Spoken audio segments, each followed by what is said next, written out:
So I wanted to start today, or this session, and this entire event kind of with this concept because the internet's really changed how business is done. It's not the same now as it used to be back when I was a kid at all. It's changed a lot. And I think one of the big differentiators from those who are making a little bit of money online, those making a lot of money online, is this concept we're going to talk about called attractive character. And some of you guys have heard me talk about it before, but I got some really cool new things to share about it. Now, the first time I ever heard this concept, I was in an event, and I heard this dude get up on stage, and he started talking about his business. And he was in the How to Pick Up Chicks market. Okay, anyone here in the How to Pick Up Chicks market? Usually we have a couple, none of them. Well, that was his whole business, right? And his name's John Alanis, and he's awesome. He's one of a close friend now. He's spoken at 3 or 4 of our events on this topic. And it had a huge impact on me. He got in there and he said, look guys, he's like, I don't normally teach marketing training, but he's like, what I teach is I teach guys how to present themselves in a way to get women to come to them, okay? For the men in the room, who would like to have women just walk up to you and start hitting on you, okay? So one thing, that's a good example of like an irresistible offer, right? But that's the thing, like, don't just change yourself and women will come flock to you. So that's kind of his big hook. He said, look, the concepts I teach my men about how to get women to come to them is exactly the same stuff I'm going to talk to you guys about today. It's the same. The laws of attraction are the same. If you create and present yourself in a certain way, people will be attracted to you. Just like you'd want a girl to be attracted to you. If you want clients and customers and people to work with to be attracted to you, there's a certain way you create your persona to do that. And so that was the first time I'd ever heard someone talk about it. And what was interesting is when he kind of went through the concepts, it was the first time that I realized that from the success I had at that point, I was doing some of the stuff that I didn't even know was happening. And after I realized what was working, then I started kind of reverse engineering it and trying to do a bunch of stuff. And now it makes us a ton of money. And I think it's, again, the kind of the first foundational stone I think any kind of internet business needs to know and to understand is how to create and develop your own attractive character. So one thing we're going to do is we're going to go through this worksheet here in a minute. It should be inside of all your guys' books.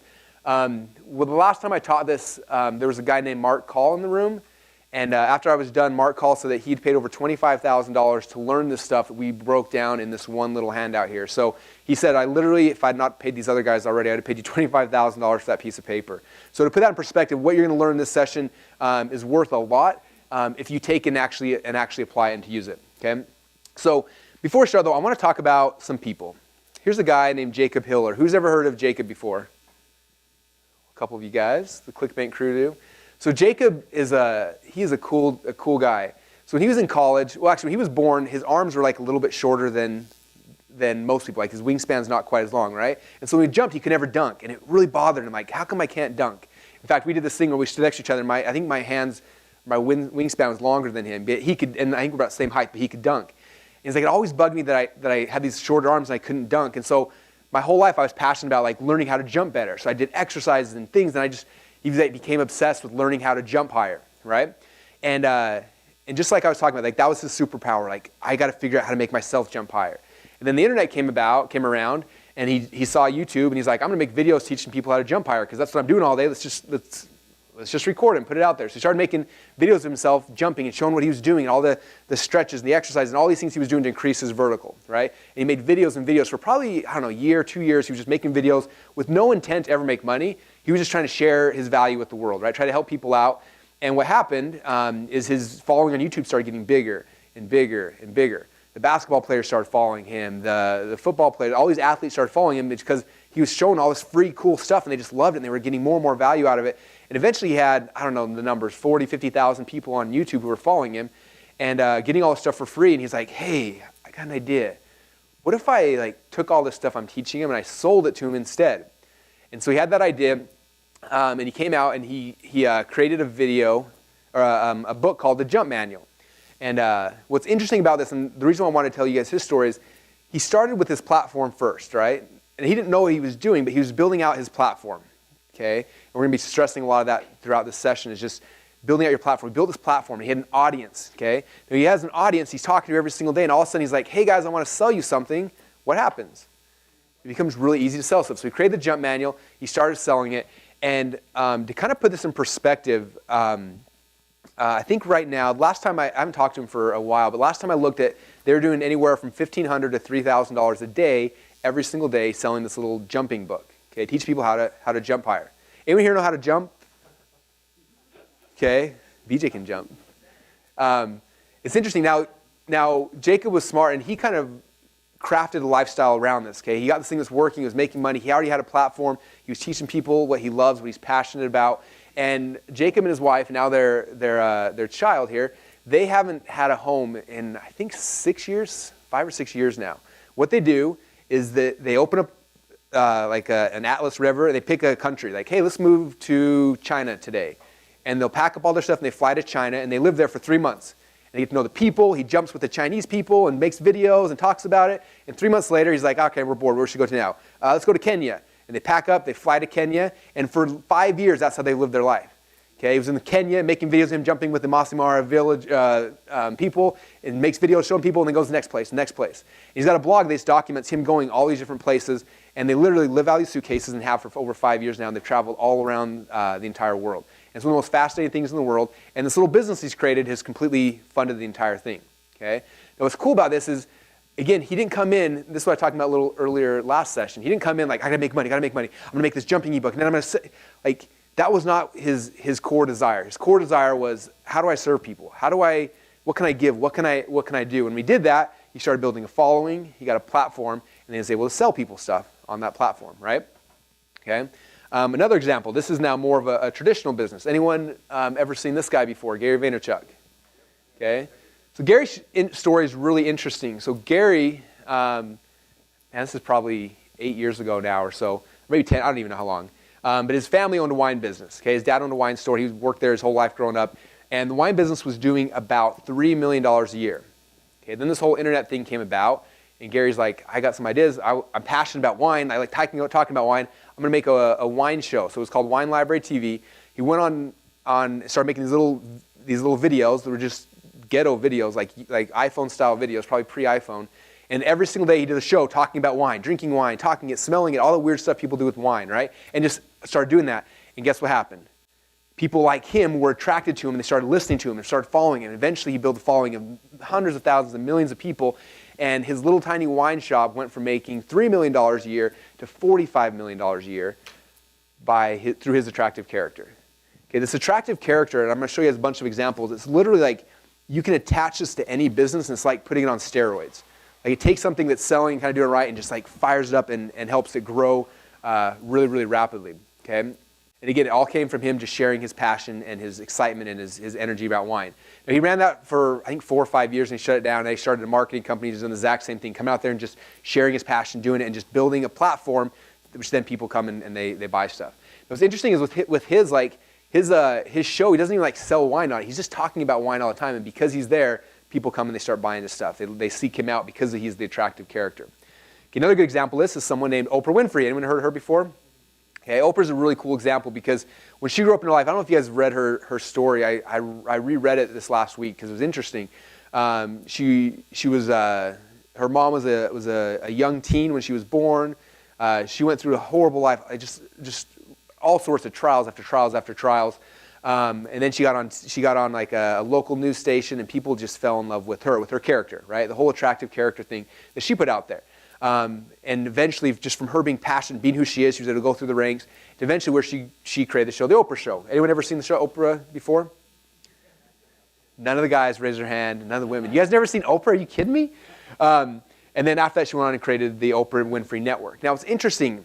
If you look at what Oprah did, and you look at like the phenomenon, like there were people I've met who went on her show back when she was the Oprah Show, and they would pitch their book or they'd pitch their product, and literally companies would go out of business because they get so many sales so fast, because she's like, oh, this is my favorite, blah, and all of a sudden the entire world went and buy the thing, and companies would go bankrupt because they couldn't handle all the orders that were coming in.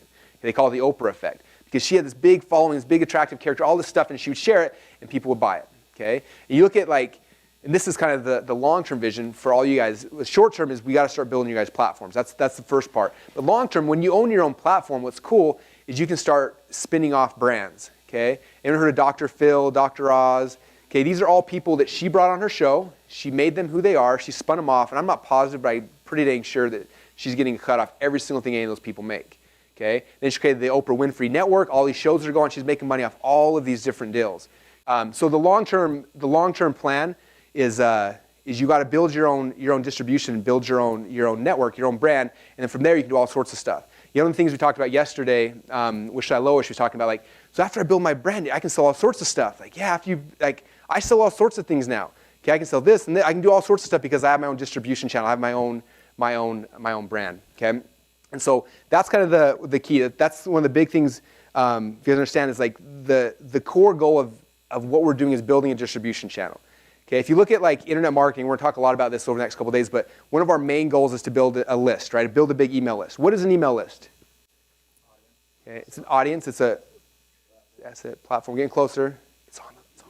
It's a distribution channel, right?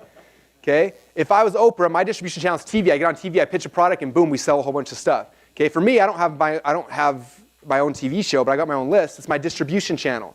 Okay. I started thinking about things as a distribution channel, and it changed like my focus. You think about Gary Vaynerchuk when he was selling wine. That show was his distribution channel. Okay. Anyone here watch the show Shark Tank? Okay, it was interesting. If you watch Shark Tank, and BJ and I have actually had this conversation. I think you might have been the one that first brought it to my attention, but you look at the deals, right? You got like Damon John up there, and Damon's like the clothing guy, right? And you look at all the deals that come his way. Guess which ones Damon only pays attention to? When some guy's like, hey, I made this really cool shirt, and he's like, oh, cool. And Damon gives the guy money. Why does he give him money? Because Damon's got this distribution channel that's built. So all he does is like, here is $100,000. He calls this guy, hands him off to here, and boom, he makes $1 million and just walks away. Doesn't have to do anything. Okay? When Kevin Harrington was on his show, what was his distribution channel? Infomercials. So he'd sit there and he'd watch these offers, like, nope, that one work on infomercial. Gives him some money, hands it off, and he's done. Okay, because he's got a distribution channel already in place. Lori, okay, same thing. She's got QVC. If a product works in QVC, she takes it. Why? Because there's a distribution channel. All those guys have their distribution channels, and you look at like why they take offers, it has 100% to do with, do I already have a distribution channel I can plug this into? That's it. That's all they look at. Okay? So if you guys are getting this, like the biggest goal, the biggest thing you guys can be focusing on is building a distribution channel. Because when you have that, you can do anything. Okay, I'm going to show you guys a lot of different ways you can do that. You can do it through email lists. You can do it through YouTube channels. You can do it through your blog. There's tons of ways to do it. But the main goal is we've got to have those distribution channels because it makes it so that literally someone come to me and give me any product and I can turn it into cash that fast because I have existing distribution channels I can just plug it into. Okay, and I want that for you guys as well. Yeah, all right. So a couple examples that people you may have heard of. So again, distribution channels first, and the way that we build that typically is around an attractive character. So this is an example of a software company. A couple of their products, Kissmetrics and Crazy Egg. Anyone ever heard of these products before? Okay. Now if you look at Kissmetrics, for example, the entire sales process is one headline. Like that's the entire thing, right? And I think that the lowest thing is like $3,000 or $5,000 a month to buy it. Okay, who here wants to go buy their product? You don't know what it is. Well, we got one guy who knows what it is, but no one knows what it is, right? Okay. Crazy Egg, they did a little better job selling, but they don't really, they're not that good at selling. But they got this dude named Neil Patel, who's awesome. Okay. You look at an attractive character. Neil's like an attractive character. Now, Neil's not very good at emailing. He sucks at Facebook. Horrible at videos. But Neil is awesome at blogging. And every single day, he wakes up and he writes a blog post, and he writes it. And he writes so good that I think a couple 100,000 people get it. And it's so good that like all of us are like, check this out. We post it on Facebook, and we do all this marketing for him. And we start spreading his message because it's so good. Okay? And every day he posts one blog post a day. It's all he does every single day. And he's taken by talking marketing principles, and then he's like, oh, by the way, my software does that. Oh, by the way, it does this. And built these huge multi-million dollar companies off of that. Okay? Almost no selling whatsoever, just putting his attractive character out there to launch a software business. Okay? So if any of you guys have a software business, or thinking about a software business, that's one thing, but you attach an attractive character to it, it's like steroids. It makes it explode, makes it grow really, really fast. Okay? Here's another one. This is how this works in like a fast food company. Okay? I'm sure you guys have been to Subway before. Subway used to be a fast food restaurant, just like McDonald's, Burger King, everything else. And they were really struggling. They couldn't compete with the rest of them. And one day, they met this dude who was like 800 pounds. His name is Jared. And Jared did nothing but eat Subway for 2 years straight, and went from this guy to this guy. And someone in Subway was smart enough to look at that and say, you know what? We could reinvent ourselves, not as a fast food restaurant like everybody else, but we could become a weight loss plan. You guys realize that? Subway is different than everything else because they're not a fast food restaurant, their weight loss plan. And for 10 plus years, this guy Jared's been on every single commercial, and he's the attractive character, right? People who are struggling to lose weight, they see this and look at Jared and say, wow, look what he did. I want to do that. It worked for him, it's got to work for me. And that attractive character is what's made Subway as big and as awesome as they are. Okay, and I don't think their food's even that good. Like compared to like Quiznos, Quiznos tastes way better, right? But what's Quiznos ever? Like who's Quiznos? Like it's toasty, yeah, is that an attractive character? No. But there's this dude who's selling like not that good tasting food. In fact, I read this whole article, it was crazy about like how bad Subway's food actually is for you. Like it's like killing people, but it helps Jared. So it's got to help you, right? Okay, yeah, it's bad news. But this is like the power of an attractive character, okay, in a fast food restaurant, okay? Movies. Think about movies like Ocean's 12 is a good example, right? Who here knew the premise before they went into that movie? Who here knew that all those people were in it and you're like, holy crap, one of those people that you probably like a lot, right? Everyone's got a favorite. Matt Damon's like my man, like that guy's awesome. The movie's in, I want to see. The rest of them are like, all right for me, but he's like my favorite person. Some of you guys are Brad Pitt fans. Some of you guys are Julia Roberts. Like they throw a whole bunch of attractive characters in the movie and people show up, right? Have you heard people like, oh yeah, I want to go see that the new Tom Hanks movie. What's it called? I don't know. Tom Hanks is in it. I want to go see it. How often does that happen? All the time, right? You make a crappy movie, throw an A-level celebrity, attractive character, whatever you want to call it, and suddenly that movie becomes awesome. Suddenly people start showing up, okay? You can have crappy products, you guys, and as long as there's an attractive character, people will show up, okay? Think about all the bad movies you've been to. Here's another one, insurance, okay? Do you know Flo is the highest paid, what's it called, brand person right now in the world? She makes crazy money, and there are actual, I think John was telling me this, that there's like Facebook groups about people that hate her, like millions of people who are like protesting her and banning her and want her dead, and she makes so much money, okay? This little stupid gecko, an attractive character, right? The caveman, like think about how Geico uses this attractive character stuff, right? All the time, okay? It works for selling insurance. So this is Rachel Jackson. Anyone here know Rachel? So 2 years ago, guess what? Rachel was sitting in one of these seats, just like you guys. We talked about attractive character. She put herself out there, and she started building this brand and this following. All these people fell in love with her. And then one day, she's like, you know what? There's this really cool company over here called ViSalus. They have a weight loss thing. I really like that. So she took herself and her brand into ViSalus, and boom, exploded. Here's her and her husband getting a check for $250,000. I don't know if she's the number one money earner. She might not be, but she's made millions and millions of dollars in the last 2 years through this company. Okay, she built a platform. She built her attractive character, and then she decided where she wanted to take it. This is the vehicle she put it in, and boom, overnight exploded. I know a lot of you guys are into network marketing. So these are all things. People always come to me, and the first thing is like, hey, I'm in network marketing is a great example. I'm in this company. Like how do I sell this company? I'm like, first step is you don't sell the company. Forget about the company. The company's an afterthought. Nobody cares about that. No one's going to follow you and join you and go into the company because of the company. They're going to follow you and join you because of you. Okay, you look at all the successful leaders in any of the companies, what do they have? They've got a following. They've got a distribution channel. And they can take people wherever they want. That's what's hard about network marketing is most people don't have that. And so it's like, how do you replicate that? Yeah, I got 100,000 like when we won the Ferrari, right? The Pure Leverage came out. It's a good company. They gave away a Ferrari. I promoted it, took my followers there, made a bunch of money, got a Ferrari. But like no one else can do that.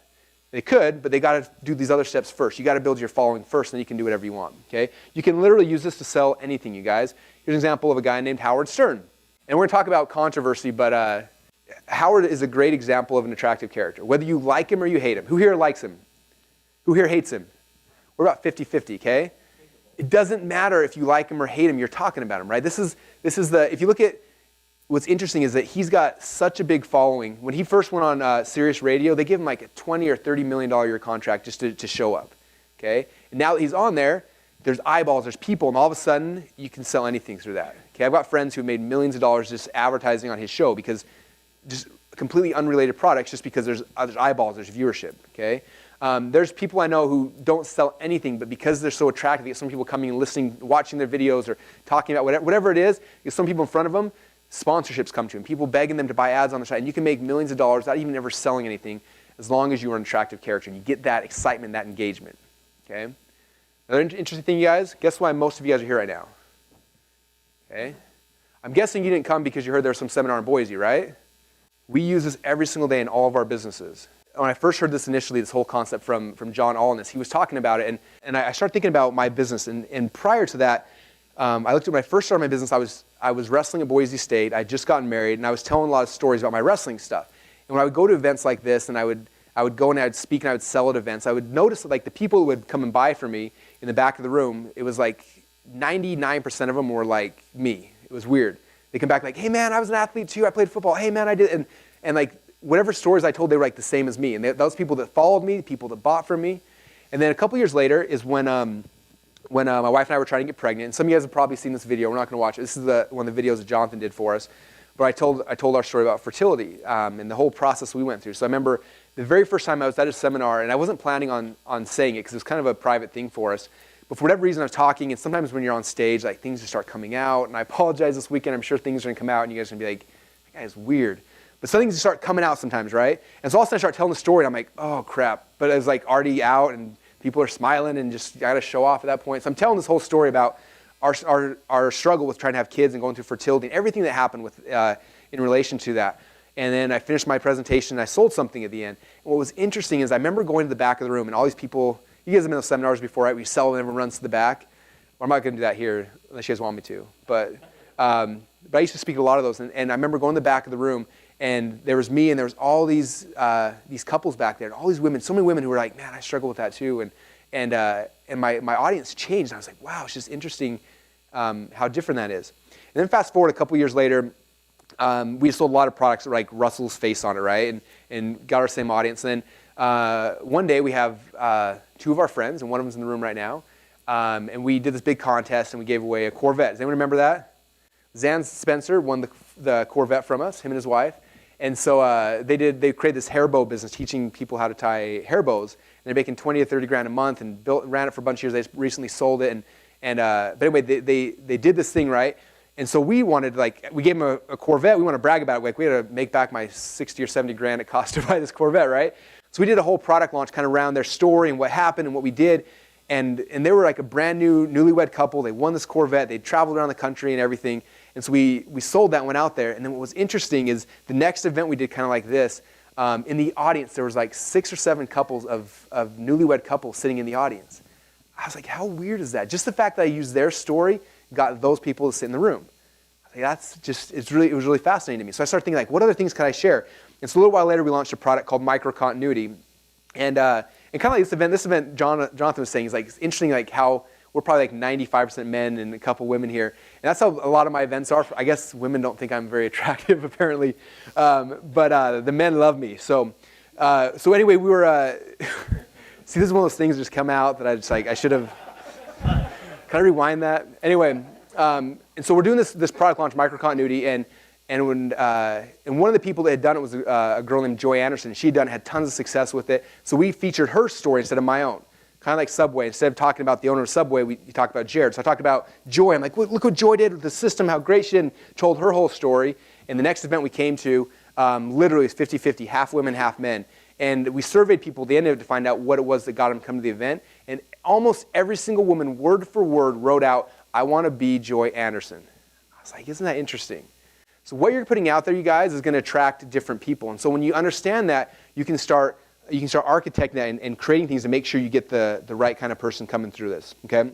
All right, so again, the goal and the key of this whole thing is you create a distribution channel, but that happens around the attractive character, okay? So each of you guys are going to have to learn, we're going to teach you right now how to become an attractive character. Now what's cool about this is that even 10 years ago, this was not possible, okay? It did not work, okay? And the reason why it was too expensive.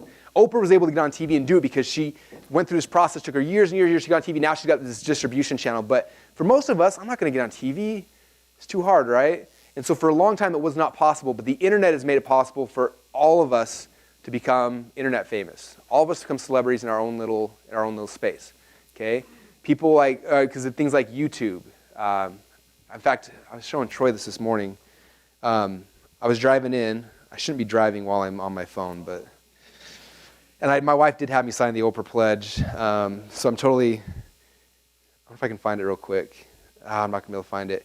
There was this video, and Mark Joyner had posted it, and he's like, this is the most motivational video I've ever seen. You should watch it. So I'm like, I'm driving in. I'm going to watch this motivational video. I click on it, and there's this little handicapped kid. Troy, is Troy still here, or do you walk out? Okay, this little handicapped kid in a wheelchair with a headband on. And I was like, all right. So I click play, and this guy, and he's, like, at first I was really confused, like is this going to be inappropriate? What's going to happen? And he starts like yelling, and it's called like Workout Wednesdays. Anyone seen this guy before?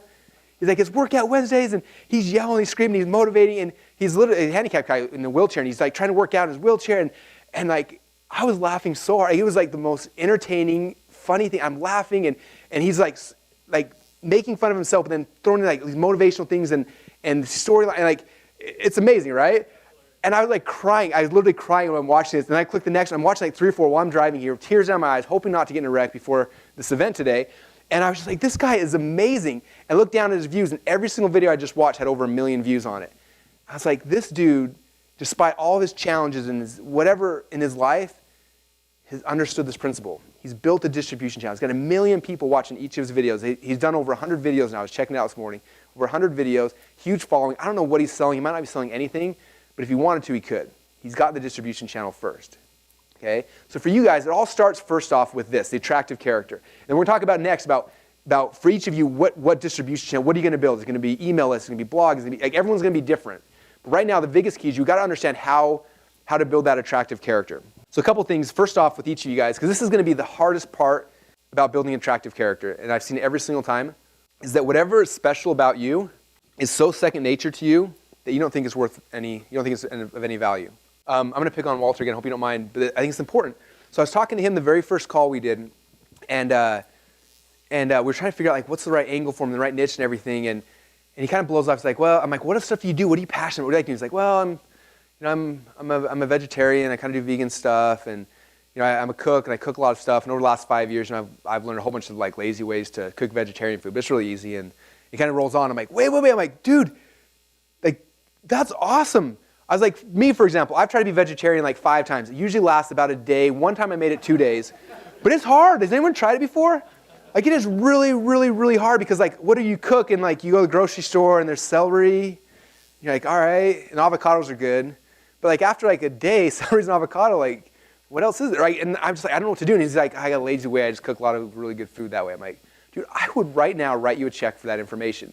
But for him, it's second nature. Didn't even think about it, right? All of us have these things. We have these superpowers that are second nature to us. Like think about X-Men, right? These guys can fly. It's not a big deal for them flying since they're a little kid. If I could fly, like I would give a lot of money for that, right? All you guys have superpowers. I'm going to pick on Susie over here. So Kimberly first met her driving a taxi. She was driving a taxi over to her office, Kimberly, and they were talking, and she's like, Kimberly's talking about what she does, and she's like, oh yeah, well I sprout my own grains, and then I make all this stuff out of them. And everyone in our office is like health conscious, and we're like, you can sprout your own grain? Like this is the most fascinating thing in the world. And she's like, oh yeah, it's not a big deal, it's really easy, And I'm like, that's a superpower. Like what you have, people will pay a lot of money for. Okay? And I promise you, for most of you guys, that's going to be the biggest holdup, is whatever your superpower is so second nature to you that you're just blowing it off right now. Okay? But I promise you, there's people who will do anything in the world to pay you for that information. What you know right now. Okay? It doesn't have to be something you don't have to be like the best in the world. That's the other thing is like, well, I'm not the best in the world. Reality, you don't have to be the best in the world. You just have to be better than everybody else out there. And the majority of people out there, like, I don't know anything about it. Like, as long as you can teach me how to do something better than carrots and avocados, like I'll pay you like that. You just got to be a little bit better than me. Anyone ever seen the movie Catch Me If You Can? So, really good movie. But what part of the movie they didn't share that was in the book is what's the guy that Leo played? What's his real name? Anyone remember? It's a true story. Anyway, whatever his name is, Abagnale. Yes. So if you read the book version of it, part of the book, and I wish I would show this in the movie because it's fascinating. But he actually went to BYU down in Utah, and he showed up to class one day. And there was no teacher there, so he's like, all right. So he walks up, grabs the book, opens it up, and starts teaching the class, right? Teaches the entire first day class. And then he taught the next day, and he teaches the entire semester before they catch him and realize that you're a student. What are you doing teaching the class? And it's like an advanced class, right? And like, first off, like, why'd you do that? And second off, like, how did you know the material? Guess what he said? I just read the chapter ahead. Okay? No one's reading the chapter ahead. Like, as long as you know like one chapter ahead of everybody else, you're the expert. Okay? That's very important to understand, you guys. Like all of us think, like even Walter, we're talking, he's like, well, I got to learn this. I'm like, no. Everything you know right now is perfect. You can add stuff later, but what do you know right now? That's what I want to buy right now. Don't wait a month, a week, a year for you to learn more and become better. Like, you're perfect the way you are, and you're going to evolve. You're going to get better. But you got to understand that what you have right now is of value today. You do not need to wait for a day, a week, a month, or like today. Okay? It's very important, you guys, because I promise you this is what's going to keep a lot of you guys from doing this. Okay? You're going to be worried about it. All right. So we're going to slip over to the attractive character handout here. So this is kind of the key to this whole thing, you guys. This took me studying and learning and testing and practicing forever to be able to break this down into these are kind of the core things. All right, so we've got elements on the side, identity on the other side, and the storylines down below. Again, this is foundational. We're going to be talking about tomorrow during the sales stuff, and on Friday or Saturday about the emails. Everything is going to tie back to this concept. So it's important to understand it, and you'll see throughout the weekend how everything kind of weaves back to it. So the first element that every good, attractive character has is a backstory. And think about this from comic books you read, from movies, from fiction books, like from anything that you've looked at, that you've been entertained in your life. They always have a good backstory, right? You guys like the show Incredibles? It was interesting. That's like my favorite cartoon ever. None of our kids like it. It's so weird. But Incredibles, like they have the show starts like the 2-minute beginning of the backstory about how they're being superheroes and they lose everything, and then boom, it starts their real life, right? Everyone's got to have a good backstory, okay? Every good movie, every good character, they all have a good backstory, okay? Now the reason why the backstory is so important is because right now, whatever you're selling, I don't care if you're selling insurance, if you're selling information, coaching, supplements, whatever you're selling, you're taking somebody on a journey, right? They want to be where you're at, otherwise why would they give you money? Okay, for our neuropathy supplement, people are in pain. Okay, their hands and their legs are tingling, they're in pain, and if I tell them this is going to work, they're not going to believe it. But I have an attractive character who says, this is my backstory. I had pain just like you. I did this, now my pain's gone. Guess what happens? They start buying. They believe that. Okay, and so every good character has a backstory. Okay, it's in one thing Dan Kennedy taught me. He called this the guru on the mountain, right? So there's this guru on the mountain. Each of you guys, the attractive character, the guru, whatever you want to call yourself, you're this guru on the mountain, okay? And you want people to want to send up to you. Okay, we're going to talk more about that this week, but you want people to send up to you. But the problem is if they see this guru on the mountain, they're like, that guy's awesome, I can never get there. They're not going to want to be where you're at. The only way they want to be where they're at, they will have to know that you walked in their steps at one point. Okay, your backstory is to tell them, I was just like you. If you're selling weight loss stuff, it helps a ton if you used to be overweight. Or if you used to struggle with things. You can say, I was in the exact same spot you were. Let me show you what I did over here. Come on, follow me. And people are like, all right, I want to follow you. Okay? It's key. So all you guys have a good backstory. Now, sometimes you wonder, like, what do we share in our backstory? What things are okay to share? What things should we not share? It really comes back to, like, what things serve the purpose? What things are going to bring you to the same level as the people you're trying to serve? Okay? I don't come to these events and dress in a suit and tie and everything because first off, that's not me. But second off, like, I want you guys to feel like I'm like you. Because if you believe that you're just like me and you are, it's more likely you're going to come and follow me, right? If I'm like this, like back in the day, the stage presentation always be the guys in suits and ties and all slick. Like, that stuff doesn't work as well anymore. Like, what works is like being real and being who we are. And so you guys have heard my backstory multiple times because I'm trying to show you, man, I was in the exact same spot. Come with me. Come on, let's do this stuff together. Okay, so backstory is key. Number 2 is parables. Okay, all good teachers teach in parables. Okay, if you think of the greatest teacher, and I don't care what religion you are, but the greatest teacher of all time was Christ, right? And he taught in parables every single time for a lot of different reasons. Okay, I would suggest that one of the main reasons why he did it is because when you hear something in a parable, you remember it. Okay. I'm sure you guys have noticed throughout today already, and throughout the rest of the week you'll notice even more, I always share things in parables, okay? I told you, what was the first one I did earlier? I even called it out as a parable. When I was talking about Dr. Murley's class, right? Dr. Murley's class. So the reason why I told you guys that parable, that was a story from my life. It's very true, but that story was to illustrate the point that this is going to be hard work, but it's a lot easier than the other alternative, right? And so what I do is every time in my life something cool happens to me, I'm like, how could I use that? Like, how can I use that as a parable? Okay, Sean pinch testing me and telling me I'm fat was a parable I used to teach you guys about measuring. I could stop here and talk about measuring for like an hour and you'd be like, this sucks, I hate Russell, I hope he dies. But I tell you a story about me being fat, you giggle a little bit and all of a sudden you relate to that and you will remember that forever. Okay, I think I probably told at least 5 or 6 parables today and we're not even at lunchtime so far. So for each of you guys, you got to start thinking about all these different experiences you've had in your life. And what are the parables you have that can illustrate a point that's going to help drive someone to take the action that you want them to take? Okay? And sometimes it takes a little while. And at first it'll take you a while to kind of remember some of the ones in the past. But then moving forward, I want you to, when things happen to you, remember those things and write them down like, oh, I can use that in a teaching situation. Okay? And you share that parable, people are now going to remember that concept way, way better. Okay? It makes you a better teacher. It makes you more memorable. It makes you more prolific. There's a whole bunch of reasons why, but it's a key. Okay? And look at all of the good, attractive characters, all the gurus you follow in whatever space you're in. I promise you, they all have parables they share. Okay? And so I would recommend tonight, tomorrow, and just start trying to list out as many as you can, because I have pages of different parables, and a lot of times, like I'll speak at these events, and I don't even know they're going to come out, but I've written them down in the past, and all of a sudden, like I'll say something, and I'm like, oh, that parable, if I share that story right now, it's going to help them. So I'll bring that parable out, boom, and share it. Okay? And so those things are just using all the time. So make sure you have parables. All right. Number 3 is character flaws. Okay, this is also going to be very hard for most of you guys. It's hard to like share our flaws with people, right? Okay, but it's important because nobody wants to follow someone who's perfect. Okay, you see someone who's perfect, it's like, oh, I can't be her. I can't be him. It's not like me. Like, that guy's awesome. Okay, the more I show you that I'm real, the more likely you are to follow me.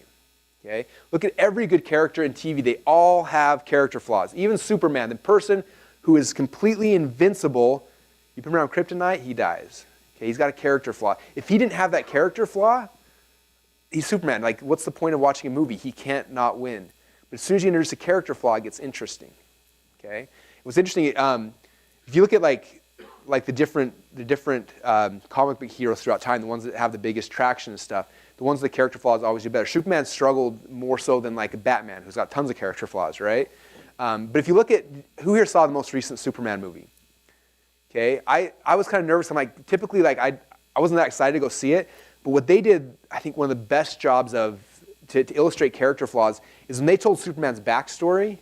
Did you notice how because they couldn't talk about his physical flaws because he's invincible, right? But instead they harped on these emotional flaws, like this insecurities that Superman had as a kid growing up. And what was interesting is that by the time the movie, backstory was in place, you felt all of his insecurities with him, and you felt all his stuff. And so when he accomplished and he conquered, you're like, yes, like you felt that with him, right? Typically in a Superman movie, you don't, because he's Man of Steel, he's invincible, who cares? Okay? It's the same way with your audience, you guys. As soon as you're willing to open up and share your character flaws, man, people will start relating to you and start coming to you. It's a key, and it's hard to do. Nobody likes to share their flaws with people, I promise you that. Okay? But the more you're willing to kind of open those things up, the more likely they are to come in. All right. And then number 4 is polarity. So polarity is the opposite of neutrality. Okay. The other issue most of you guys are going to have is you're going to be really, really nervous about offending anybody, right? Because I don't want to offend people. That's just the way human nature is. We don't want to offend people. But if you look at the people who are really, really successful, one like common trait in almost all of them is how polar they are. They have very strong beliefs, one direction or the other. They have these they're very polarizing. That's what they call them, right? They're very polarizing. Because neutrality is boring. If you are completely neutral and you never disagree or do anything wrong, like you're just boring. No one's gonna listen to you. It's like Switzerland, right? Like they're so neutral. Like, what side are you on? I don't know. Like, just leave us alone. Like, okay, we look at other countries where there's polar. Like, all of a sudden it's interesting, right? Now what's going to be hard, and again, this is something you guys are going to have to learn to work with, because it's hard, really hard for me when I first kind of encountered it, is when you cause polarity, 2 things happen. A group of people will become obsessed with you and love you and follow you and give you a ton of money. Okay, if you're neutral, they won't do that. But as soon as you're polar, they will. Okay? But polarity happens on both sides. So as soon as you do that, there's going to be a group of people who suddenly start hating you. And that's hard. Okay? Who's ever Googled my name online before? Okay? You see the polar opposites of the 2 loudest people, right? And they're both there. I love Russell, I hate Russell. Like, they're both there. Okay? So as soon as you become polar, there's going to be negative people that fight against you. You're going to be scared and you're going to walk away, and it's hard. That's why it's important to have support people in between you and your customers, because if you read every single support email that comes through, you'll quit trying. I promise you. I almost quit 4 or 5 times when I first got started. Because I'm out there trying to serve people the best I can, and people are sending me angry emails. I'm like, are you serious? Like, I'm trying to help you. And they're angry. And it'll happen no matter what you're doing. No matter how much good in the world you're doing, people will get angry. Okay? Not to be, again, biblical or anything, but you look at Christ. They crucified him, okay? And all he was doing was there to serve. And it's the same thing, you guys, with you. Like, the more you try to give, the more polar you are, the more you're doing that, you'll get lovers and people who will follow you to the end of the world, and you'll get people who hate you. And you have to be okay with that, okay? And that's going to be a hard part for a lot of you guys. It was super hard for me. In fact, it was really hard for my wife. She remember first time she Googled my name and was like coming in like, "Whoa, what's happening?" Like freaking out, right? And I was trying to explain. I'm like, sometimes you got to ruffle some feathers to get some people to pay attention, right? Like, that's part of it. And I remember she really struggled with it until the first time we went to a Tony Robbins event. Anyone here been to a Tony Robbins event? Man, if you guys haven't, like, make it a point to go soon before he loses his voice completely, because it's one of the most life-transforming things you'll ever go through. But I remember going through that. We went through this entire experience, and I mean, my wife and I both went. It was just an amazing thing. And it was just like, man, look how much good he's doing for us and for the world, and how many people he's changed. And then towards the end, he talked about this concept, and talked about how like the more good you do, the more you try to serve people, the more people are going to resist. And he talked about how, just people are negative against him. And he said, why do people do that? Why do people go and when you're trying to help, why do they come and fight against you? And what he said was really profound, I thought. He said, you look at there's two ways to build the biggest building in town. One is to go out there and work your butt off and lay brick after brick after brick and build the biggest building in town. Second way to build the biggest building in town is knock down all the other buildings around you. Okay?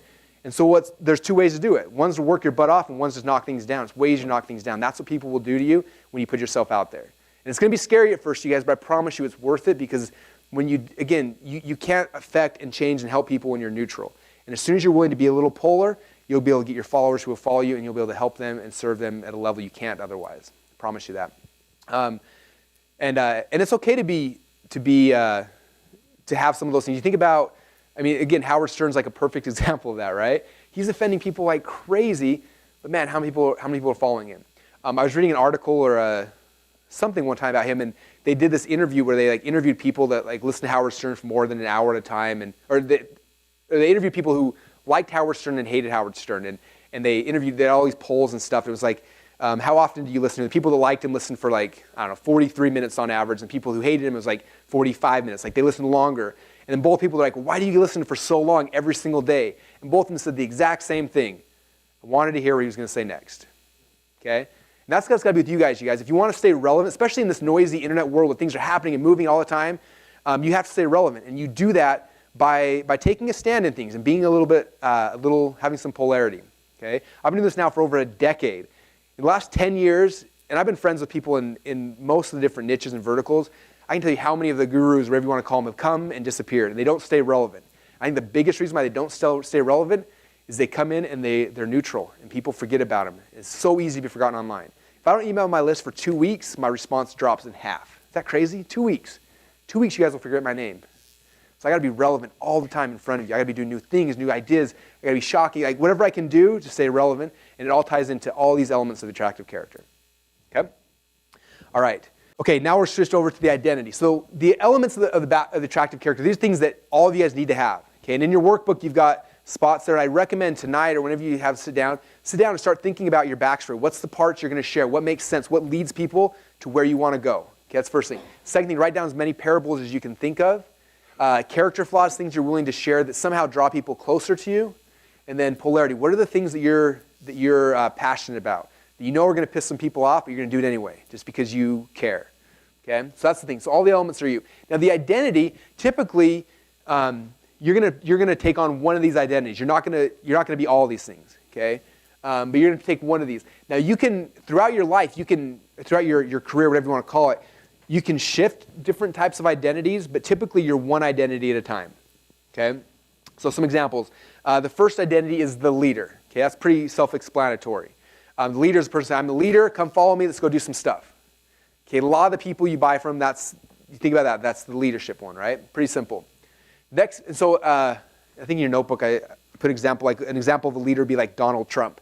Okay, I am Donald Trump, I'm the richest man in the world, blah, blah, blah, blah. Like this is me, right? I'm a leader, follow me.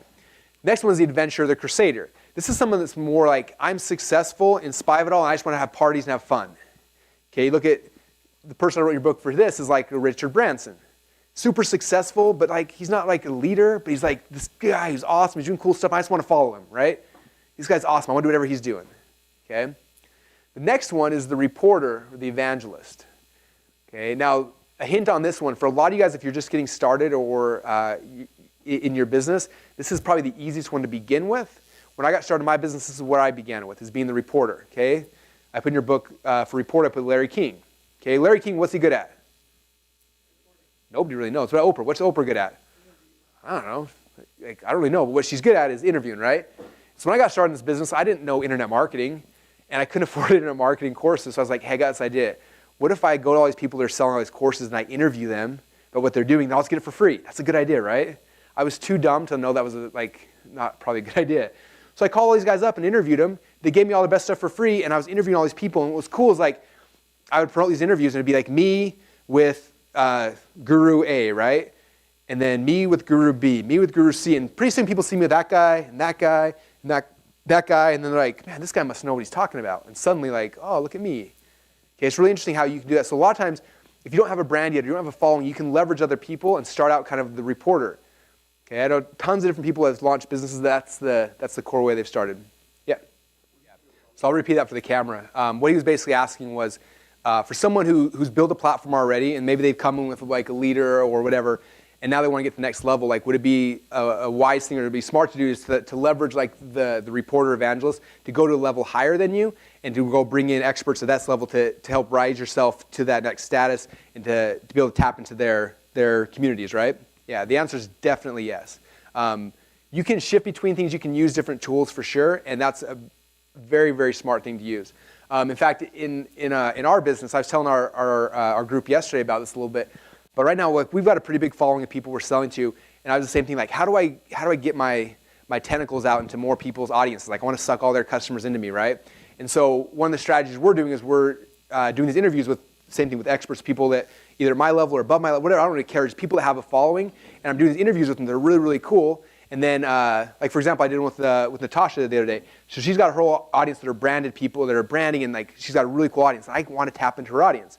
So I'm doing a podcast, we interview her, and when it's done, I'll put it up online, and all of a sudden, like her face and my face are there together, and we're kind of co-branded, and I can advertise on Facebook to her following, and they see her and me, and suddenly like, I'm introduced to this new audience that I didn't have access to before. And so there's part of the strategy of what we're doing on that is definitely to be able to leverage and tap into audiences we didn't have access to before. Cool, so reporter evangelist. And then the last one, and this is my favorite one by far, is the reluctant hero. And you notice like when we talk about the copywriting stuff on Saturday, I'm going to show you how we always weave this into our copy. But the reluctant hero is the guy or the girl who didn't want to be the hero. They didn't want to be this guru or this person teaching, or like they didn't have any desire to do that. But they went out there on this journey to try to figure something out, and they kind of stumbled into this stuff, and it worked. And they saw how cool it was, and they just had to share it with other people. They wanted to bring this to more people, and so they kind of reluctantly stepped into this hero role against their what they wanted to do. Okay, and I think this is the role that people resonate with the most. Okay, from the movies, the example I put in the book was Frodo Baggins, right? The ring, like he didn't want to take the ring and go through this whole huge horrible ordeal, but he felt like he was called and he had to do it. It was his mission. Okay, and I'm sure a lot of you guys are kind of like that. Like you didn't want to be on stage teaching stuff, but you know what you have, it provides value and it can help somebody else. And the nice thing about the reluctant hero is it's more humble and people relate to it a lot better. The leader, some people pull off the leader very, very well. I'm the leader, come follow me. I can't do that as well. I've always tried to come to a point more like the reluctant hero, like, hey, this stuff's awesome, we're doing it, it's working. I want to show it to you guys too because I'm just excited. Okay, and I know it can help you as well. So those are kind of the identities. And like I said, these can change throughout your life, and you'll see. And one of these will make the most sense. One will fit your personality type the best, but it's okay to shift them and to move them. But it's important right now to pick like which one you want to start with. Like, am I going to be the guy that's interviewing people and trying to find a bunch of experts? Am I going to be the person that's more the reluctant hero? I'm going to be the leader. Like, what one makes most sense for your current personality type? Okay, there's the identities, and then the last section here. Again, this is stuff that we'll weave in and out all throughout all your communication, and we're going to talk more communication. But when you're communicating with your audience through any media, any distribution channel you're building, so through videos, through podcasts, through webinars, through all the different ways that you're going to be learning how to communicate with people, you're always sharing different storylines, different things to grab people and to suck them in, and different ways to stay relevant. And so this is kind of my checklist. There's more storylines than this, but these are the core ones that I try to draw from. The first one is loss and redemption. Okay, I had this great thing, and then I lost it all, and I had to come back and build it back up again. Okay, Okay, it's a great storyline. Now, an example how I would use something like this is, let's say I'm sending out an email today to promote something. If I have a loss and redemption story that somehow ties back into whatever it is I'm selling over here, it's a great time to use that. Okay? Let me tell you guys a story about how, like for example, if I was trying to sell, or when I sold our high ticket secrets product, was it a month ago or so we did the webinar? The whole story we told was loss and redemption. I told the story about how we built up this huge call center. It was awesome. We had 100 people. We were cranking, making $1 million a month. It was awesome. And I lost it all. And all of a sudden everyone's like, oh man, how was it? Character flaws. It hits like all sorts of backstory, all these things. They're like, wow, he's like me. He screwed up bad. He almost went bankrupt. Like, I haven't even gone bankrupt yet. I'm way better than that guy. Like, I'm trying to bring down to their level, right? But I'm like, but guess what? It didn't end right there. I redeemed myself. I came back. We changed some things. We tweaked some things. And this time we were smarter and we were better and we redeemed ourselves by doing it this way. This is the new way we do it. And this is why it's so much better. And boom, all of a sudden when we sold that, and that webinar crushed it for us. It did awesome. Okay, so loss and redemption. And so you can use that from, again, these storylines you can use from an entire webinar. You can use them just with a single email. There's, in a video you make, there's just a million ways to use it, but this is just a storyline to understand. Next one is us versus them. I remember the example I used in the book for us versus them. Oh yeah, Mac versus PC. You guys all like the Mac versus PC commercials?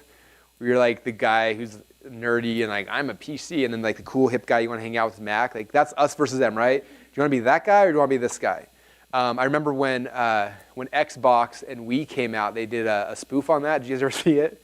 Where it's like this big, huge girl in sweaters and then like this little skinny girl in the bikini.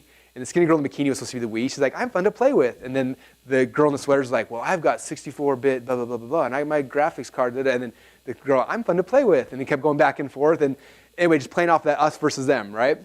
Think about in your business right now, like, what's the us versus them? Okay? Think about the insurance, like Progressive and Geico. They're always fighting each other, us versus them, okay? Satellite and cable, yes.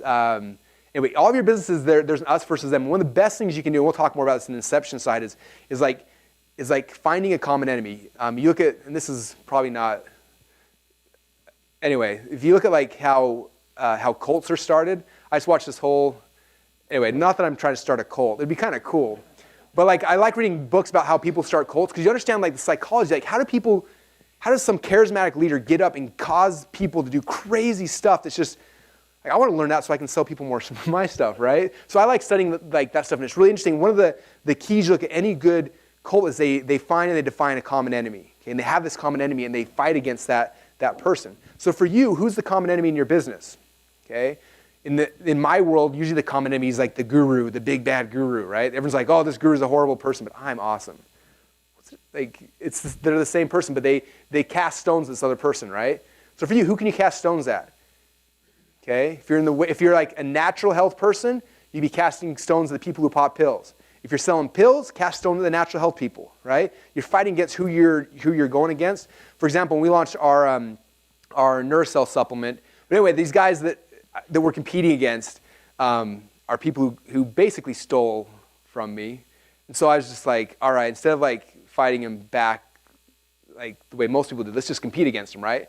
So we went straight head-to-head, like straight competition with them, right? And so their supplement is all like chemical-based and everything like that. And so ours is all like natural-based. We have very big us versus them. And it's more of like a personal, it's more spite than marketing that I did this whole thing, to be honest. But it works really, really good. In fact, if you type their company name into Google, the very first video that pops up is why Neurocell is better than Neuropathy Treatment Group. And they emailed me. They were so pissed. Like, take that video down. I'm like, what? Are you serious? No, I'm not taking it down. This is like the part of the fun. So think about that, though. And so for us, we're fighting like they're chemical-based, they're horrible, they're evil, whatever, and we're pure natural, we're herbal, we're like all these things why we're good. So think about your product, like what makes you different, and find whoever that common enemy is, and then harp on that. Use it over and over and over, using your emails, your sales letters, your web, like all the different communications that you're having with your audience. Keep using those things because when you find a common enemy, that's how people will start coming with you.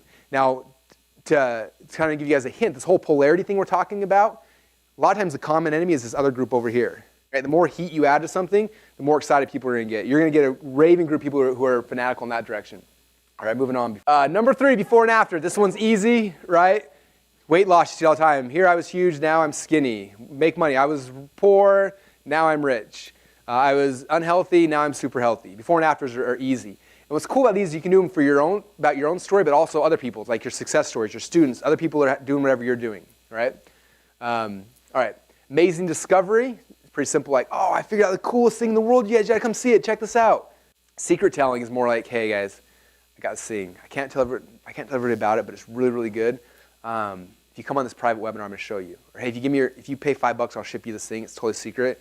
It's gonna be awesome. You'll find out all my best stuff.